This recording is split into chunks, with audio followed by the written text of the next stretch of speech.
Bonjour et bienvenue au salon Andy Vosges. Vous êtes sur le stand de l'Opco Santé. Nous allons aborder la thématique former pour mieux accompagner l'offre de formation Opco Santé autour du handicap. Dans un premier temps, nous allons présenter ce qu'est l'Opco Santé.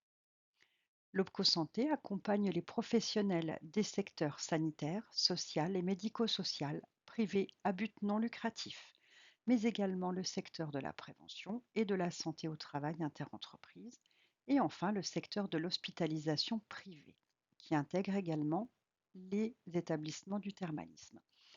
Enfin, nous accompagnons également les entreprises du périmètre de la santé qui ne relèvent pas d'un champ conventionnel. Nos missions sont multiples. Contribuer au développement de l'emploi, des compétences, des qualifications et des parcours professionnels, accompagner les transformations sectorielles, les enjeux emploi-formation des métiers du soin et de l'accompagnement, et de répondre aux besoins de nos adhérents qui, malgré des activités et des publics différents, partagent des enjeux communs. Vous êtes accompagné par un réseau de proximité. 21 sites en France métropolitaine répartis sur 13 régions, mais également les 4 sites des DOM, ce qui vous permet d'être accompagné par un réseau de 25 sites et de 315 collaborateurs qui sont à votre service.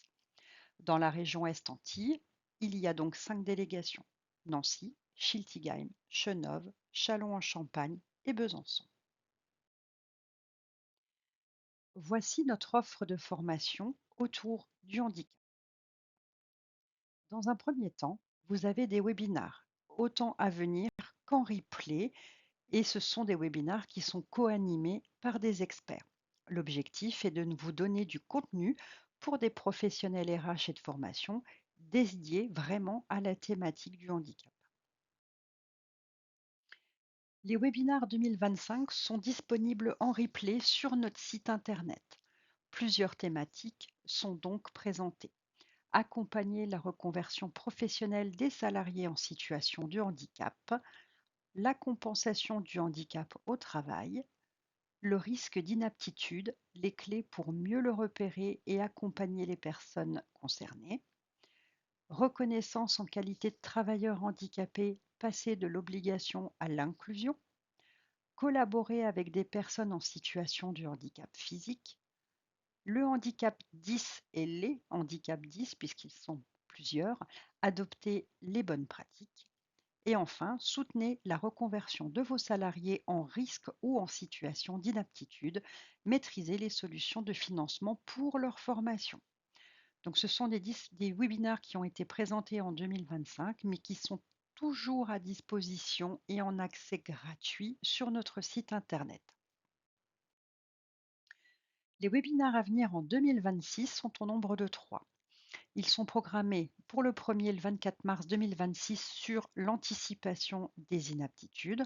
Donc, aider les adhérents à comprendre les enjeux de l'anticipation de l'inaptitude pour effectivement réduire les ruptures de parcours, éviter la désinsertion professionnelle, préserver les compétences clés, etc. Ensuite, le 2 juillet 2026 abordera le handicap invisible.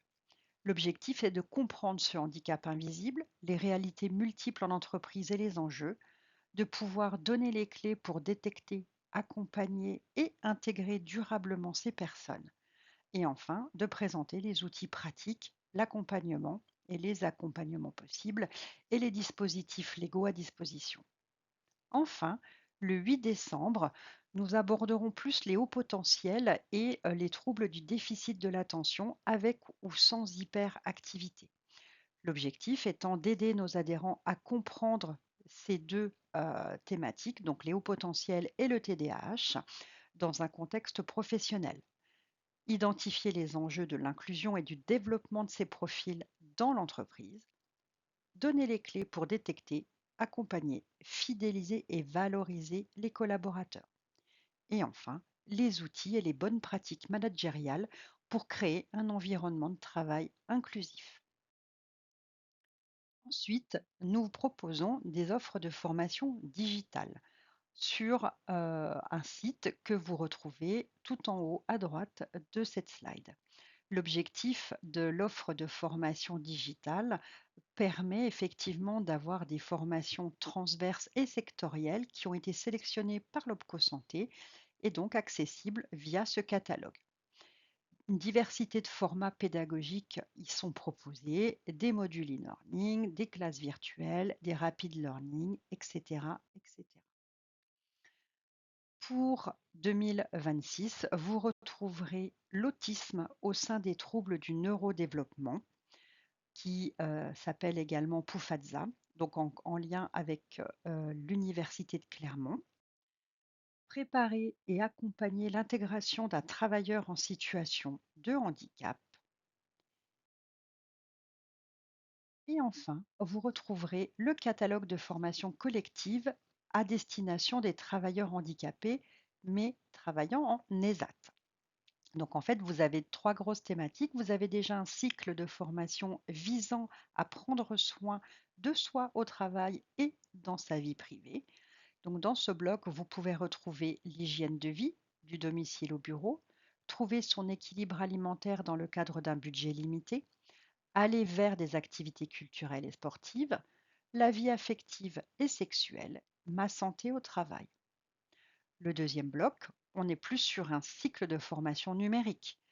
La sécurité numérique, faciliter ses démarches administratives avec le numérique, développer ses compétences informatiques, l'usage des réseaux sociaux et d'Internet.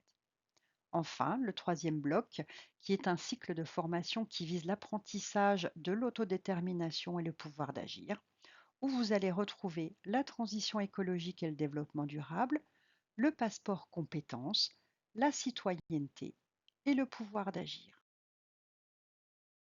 Merci beaucoup pour votre écoute.